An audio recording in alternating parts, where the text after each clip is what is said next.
ಸ್ನೇಹಿತರೆ, welcome to my channel. ನಾನು ಮಂಜುನಾಥ್ ಜಾಲಿಮರ. ಈ ಕಳೆದ 5-6 ದಿನಗಳಿಂದ ಏನು ಪುಣೆಯ ಪೋರ್ಟ್ ಇಂದ ಒಂದು ಹುಡುಗಿ, ಒಬ್ಬ ಶ್ರೀಮಂತ 600 ಕೋಟಿಯ ರಿಯಲ್ ಎಸ್ಟೇಟ್ ಉದ್ಯಮಿಯನ್ನ ಲೋಹಗಡ್ಡನ ಪೋರ್ಟ್ ನ ಮೇಲ್ಗಡೆ ಕರ್ಕೊಂಡು ಹೋಗಿ ಅಲ್ಲಿಂದ ತಳ್ಳಿದ್ದಾಳೆ.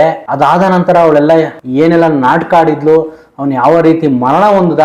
ಆಮೇಲೆ ಇನ್ನೊಂದು ಕಾರಣ ಕೂಡ ಕೊಟ್ಟಿದ್ದಾಳೆ. ಆ ಹುಡುಗ ವಿಗ್ ಹಾಕೊಂಡಿದ್ದ, ಇನ್ನು 28 ವರ್ಷದ ಹುಡುಗ ವಿಗ್ ಹಾಕೊಂಡಿದ್ದ ಅಂತಾನು ಕಾರಣ ಕೊಟ್ಟಿದ್ದಾಳೆ.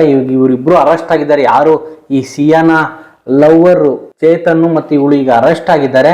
ನವೆಂಬರ್ ಅಲ್ಲಿ ಇವ್ರದ್ದು ಮದುವೆ ಕೂಡ ಇರುತ್ತೆ. 17 ಕೋಟಿ ಕೊಟ್ಟು ಒಂದು ಮಹಲನ್ನ, ಇಷ್ಟೆಲ್ಲ ಇದ್ರೂ ಕೂಡ ಇವಳಿಗೆ ಅವನು ಇಷ್ಟ ಆಗಿಲ್ಲ. ಏನು ಆ ಹುಡುಗಿನೇ ಆ ಬೆಟ್ಟದಿಂದ ತಳ್ತಾ ಅಥವಾ ಅವನೇ ಕಾಲ್ ಜಾರಿ ಬಿದ್ನ, ಅವ್ಳು ಕೊಟ್ಟಿದ್ದ ಉತ್ತರ ಫೋಟೋ ತೆಗೆಯಕ್ಕೆ ಹೋಗಿ ಕಾಲ್ ಜಾರಿ ಬಿದ್ದ ಅನ್ನೋದೇ ಉತ್ತರ ಕೊಟ್ಟಿರೋದು. ಪೊಲೀಸರ ಮುಂದೆನೂ ಅದೇ ಹೇಳಿರೋದು. ಈಗ ಮತ್ತೆ ಪೊಲೀಸರು ಬಾಯ್ ಬಿಡಿಸ್ತಾರೆ ಇವಳು ಏನ್ ಮಾಡಿದ್ಲು ಅಂತ. ಸಿಯಾ ಕೇತನ್ದು ಪ್ರೀವಿಯಸ್ ಮಂತ್ ಎಂಗೇಜ್ಮೆಂಟ್ ಆಗುತ್ತೆ. ಇವ್ರದ್ದು ನವೆಂಬರ್ ಅಲ್ಲಿ ಮದ್ವೆ ಕೂಡ ಇರುತ್ತೆ. ಅದಕ್ಕಂತಾನೆ ಇವರು 17 ಕೋಟಿ ಕೊಟ್ಬಿಟ್ಟು, ಒಂದು ದಿನಕ್ಕೆ 17 ಕೋಟಿ ಕೊಟ್ಬಿಟ್ಟು ಇವರು ಒಂದು ಮಹಲನ್ನ ಬುಕ್ ಮಾಡಿರ್ತಾರೆ.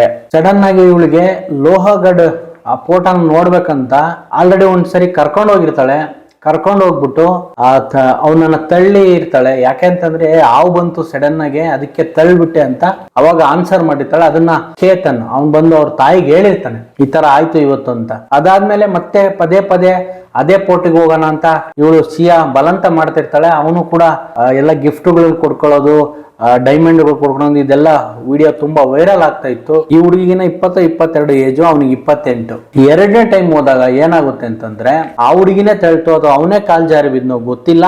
ಅವಳು ಅಳೋದಕ್ಕೆ ಸ್ಟಾರ್ಟ್ ಮಾಡ್ತಾಳೆ. ಅಲ್ಲಿ ಪಕ್ಕದಲ್ಲಿ ಪೋರ್ಟ್ ಇರೋದ್ರಿಂದ ಪೊಲೀಸರು ಅಲ್ಲೇ ಇದ್ರು ಅಂತ ಅನ್ಸುತ್ತೆ. ಜನರನ್ನ ಕಾಪಾಡಿ ಅಂತ ಕೇಳ್ಕೊಂಡಾಗ ಜನರು ಬರ್ತಾರೆ, ಪೊಲೀಸ್ ಬರ್ತಾರೆ. ಅವನು ಆಲ್ರೆಡಿ ತುಂಬಾ ಪ್ರಪಾತಕ್ಕೆ ಬಿದ್ದಿರ್ತಾನೆ. ಅದು ಲೋಹಗಡ್ಡ ಪೋರ್ಟ್ ಅಂತ ಟಿಪ್ಪು ಸುಲ್ತಾನ್ ಕೂಡ ಇಲ್ಲಿ ಆಳ್ವಿಕೆಯನ್ನ ನಡೆಸಿರ್ತಾರೆ. ಆ ಟೈಮಲ್ಲಿ ಅವರು ಸೇಫ್ ಜಾಗವನ್ನ ನೋಡ್ಕೊಳಕ್ ಅಲ್ಲೂ ಕೂಡ ಇರ್ತಾರೆ.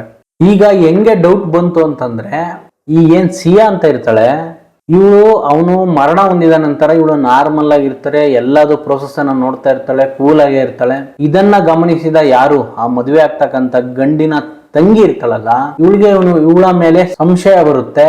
ಇದ್ಯಾಕೋ ಸರಿ ಆಗ್ತಿಲ್ಲ, ಯಾಕೆ ಪದೇ ಪದೇ ಆಲ್ರೆಡಿ ಒಂದ್ಸರಿ ಹೋಗಿ ಬಿದ್ದು ಬಂದಿದ್ದವನು ಅಂತ ಹೇಳಿ ಆ ಟೈಮಲ್ಲಿ ಹೇಳಿದ್ವಿ. ಈಗ ಮತ್ತೆ ಹೋಗಿ ಅದೇ ಪ್ಲೇಸ್ ಅಲ್ಲಿ ಮರಣ ಹೊಂದಿದ್ದಾನೆ, ನನ್ಗೆ ಯಾಕೋ ಡೌಟ್ ಅಂತ ಹೇಳ್ಬಿಟ್ಟು ಇವ್ರು ಪೇರೆಂಟ್ಸ್ ಹೇಳ್ತಾರೆ. ಪೇರೆಂಟ್ಸ್ ಹೋಗಿ ಪೊಲೀಸ್ ಕಂಪ್ಲೇಂಟ್ ಅನ್ನ ಕೊಡ್ತಾರೆ.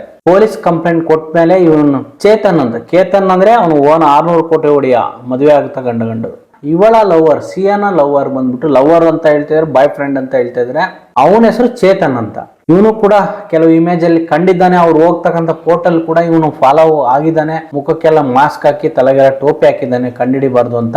ಇವ್ರು ಎಲ್ಲಿ ಹೋಗ್ತಾರ ಅಲ್ಲೆಲ್ಲ ಕೂಡ ಅವನು ಕೂಡ ಫಾಲೋ ಆಗಿದ್ದಾನೆ. ಇವರಿಬ್ರು ಒಂದು ಸ್ಟೇಡಿಯಂ ನಲ್ಲಿ ಕೂಡ ಕ್ರಿಕೆಟ್ ನೋಡುವಂತ ಸಮಯದಲ್ಲಿ ಮುಂಬೈ ಸ್ಟೇಡಿಯಂ ನಲ್ಲಿ ಇಬ್ರು ಒಂದಾಗಿರ್ತಕ್ಕಂಥ ವಿಡಿಯೋ ಕೂಡ ಕ್ಯಾಪ್ಚರ್ ಆಗಿದೆ. ಅದೇ ತರ ಕೆಲವು ಕಾಫಿ ಶಾಪ್ ಗಳಿಗೆ ಹೋಗಿದ್ದು, ಸಿನಿಮಾಗೆ ಹೋಗಿದ್ದು ಎಲ್ಲ ಕೂಡ ಪೊಲೀಸರು CC ಕ್ಯಾಮ್ರಾ ಚೆಕ್ ಮಾಡಿದಾಗ ಇವೆಲ್ಲ ಕೂಡ ಹೊರಗಡೆ ಬಂದಿದೆ. ಅವರ ಪೇರೆಂಟ್ಸ್ ಹೇಳ್ತಾ ಇರೋದು, ಹುಡುಗಿಯ ಪೇರೆಂಟ್ಸ್ ಅವ್ರ ಸ್ನೇಹಿತರು ಮಾತ್ರ ಅಂತ ಹೇಳ್ತಾ ಇದಾರೆ. ಆ ಲೆವೆಲ್ಗೆಲ್ಲ ಹೋಗೋದಕ್ಕಾಗಲ್ಲ ಫಿಲಮ್ಗೆ ಮತ್ತೆ ಟ್ಯಾಕಿಸ್ಗೆ. ಆ ವಿಡಿಯೋ ನೋಡಿದ್ರೆ ಅವರಿಬ್ರು ಅಕ್ಕಪಕ್ಕ ಕೂತ್ಕೊಂಡು ಹಗ್ ಮಾಡ್ಕೊಂತ ಇದಾರೆ. ಇಷ್ಟೆಲ್ಲ ಇದ್ರೆ ಈ ಹುಡುಗಿಗೆ ಮೊದ್ಲಿಗೆ ಹೇಳಿದ್ರಂತೆ ಪೇರೆಂಟ್ಸ್, ಮದುವೆ ಆಗ್ತಕ್ಕಂಥ ಗಂಡಿನ ಪೇರೆಂಟ್ಸ್ ನನ್ನ ಮಗನಿಗೆ ವಿಗ್ ಹಾಕಿದ್ದಾರೆ ಅಂತ ಹೇಳಿದ್ರಂತೆ. ಆ ಹುಡುಗಿಯ ಪೇರೆಂಟ್ಸ್ ಹುಡುಗಿಗೆ ಹೇಳಿದಾರೋ ಇಲ್ಲ ಗೊತ್ತಿಲ್ಲ. ಇವರು ಮೊದ್ಲಿಂದ ಪರಿಚಿತರೆ ಅಂತೆ ಬಿಸ್ನೆಸ್ ಅಲ್ಲಿ. ಇವರು ರಿಯಲ್ ಎಸ್ಟೇಟ್ ಬಿಸ್ನೆಸ್ ಮಾಡಿದ್ರೆ, ಇವರು ಡ್ರೈ ಫ್ರೂಟ್ಸ್ ಬಿಸ್ನೆಸ್ ಮಾಡ್ತಾ ಇದ್ರಂತೆ ಪುಣೆ ಮುಂಬೈಲಿ. ಆನಂತರ ಇವನೇನು ಸಿಯಾ ಅನ್ನೋ ಇರ್ತಾಳೆ, ಇವನ ಫ್ರೆಂಡ್ಸ್ ಚೇತನ್ ಇರ್ತಾನಲ್ಲ, ಇವನೇನ್ ಮಾಡ್ತಾನೆ, ಒಂದು ಆಫೀಸ್ ಕೆಲ್ಸಕ್ಕೆ ಹೋಗ್ತಾ ಇರ್ತಾನೆ. ಇವನು ತನ್ನ ಫೋನ್ ಅನ್ನ ಈ ಇನ್ಸಿಡೆಂಟ್ ಆಗಕ್ಕಿಂತ ಮುಂಚೆ ಒಂದು ವಾರದ ಕೆಳಗಡೆ ಫುಲ್ ಫಾಲೋ ಅಪ್ ಮಾಡಿದರೆ, ತನ್ನ ಫೋನ್ ಅನ್ನ ಆಫೀಸ್ ಅಲ್ಲೇ ಇಟ್ಬಿಟ್ಟು ತನ್ನ ಸ್ನೇಹಿತನ ಫೋನ್ ಅನ್ನ ತಗೊಂಡ್ಬಂದಿದ್ದಾನೆ. ಆಮೇಲೆ ಬೆಳಿಗ್ಗೆಯಿಂದ 10 ಗಂಟೆಯಿಂದ 5 ಗಂಟೆವರೆಗೆ ಇವನ ಫೋನ್ ಸ್ವಿಚ್ ಆಫ್ ಆಗಿದೆ. ಇವರ ಫ್ರೆಂಡ್ ಫೋನ್ ಅನ್ನ ಯೂಸ್ ಮಾಡಿದ್ದಾನೆ. ಆ ಪ್ಲೇಸ್ಗೂ ಏನು ಲೋಹಗಡ್ ಪ್ಲೇಸ್ಗೂ ಕೂಡ ಅದೇ ಫೋನ್ ಅನ್ನ, ಫ್ರೆಂಡ್ಸ್ ನ ಫೋನ್ ಅನ್ನ ತಗೊಂಡ್ಬಂದಿದ್ದಾನೆ. ಈಗ ಪೊಲೀಸರು ಆ ಮೊಬೈಲ್ ಕೂಡ ಎಲ್ಲ ರಿಕವರಿ ಮಾಡ್ಬಿಟ್ಟು ತನಿಖೆ ತುಂಬಾ ಸ್ಟ್ರಾಂಗ್ ಆಗಿ ನಡೀತದೆ. ಈ ಹುಡುಗಿಯ ಪೇರೆಂಟ್ಸ್ ಏನಿದ್ದಾರೆ, ಈ ತರ ಮಾಡಿದಾಳೆ ನಿನ್ ಮಗಳು ಅಂತ ಕೇಳಿದಾಗ ಅವಳನ್ನು ಅದೇ ಪೋರ್ಟ್ ಇಂದ ದೂಕಿ ಸಾಯಿಸ್ಬಿಡಿ ಅಂತ ಹುಡುಗಿಯ ಪೇರೆಂಟ್ಸ್ ಕೂಡ ಹೇಳಿದ್ದಾರೆ. ಇನ್ನೇನ್ ಬೇಕಿತ್ತು, 600 ಕೋಟಿ ಹೊಡಿಯ ರಿಯಲ್ ಎಸ್ಟೇಟ್ ಕಂಪ್ನಿಗೆ ಇವನೇ ಓನರು, ಒಬ್ನೇ ಮಗ ಒಬ್ಳೇ ಮಗಳು.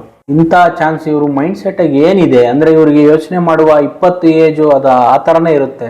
22-20 ಏಜ್, ಇನ್ನ ಅವಾಗಿನ ತಾನೇ ಡಿಗ್ರಿಯನ್ನ ಮುಗಿಸ್ಕೊಂಡಿರ್ತಾರೆ. ಚಂಚಲ ಮನಸ್ಸು, ಆಮೇಲೆ ಆ ಹುಡುಗನಿಗೆ ವಿಗ್ಗಿರೋದಂತೂ ಮಾತ್ರ ಅಲ್ಲ, ಕೆಲವೊಂದು ವರ್ಡ್ಗಳು ಬರಲ್ಲ. ಅಂದ್ರೆ ಈಗ ಕೆಲವ್ರಿಗೆ ಣ ಶ ಈ ತರ ಬರಲ್ಲ, ಅಂದ್ರೆ ನಾನು ತೊದಲ್ತಾನಂತಾರಲ್ಲ ಆ ತರ ಕೆಲವೊಂದು ವರ್ಡ್ಗಳು ಕೂಡ ಬರೋದು ಇವಳಿಗೆ ಇಷ್ಟ ಆಗಿಲ್ಲ. ಅದಕ್ಕೆ ಇವರಿಬ್ರು ಪ್ಲಾನ್ ಮಾಡ್ಕೊಂಡಿದ್ದಾರೆ ಅಂತ ಅನ್ನಿಸ್ತಾ ಇದೆ.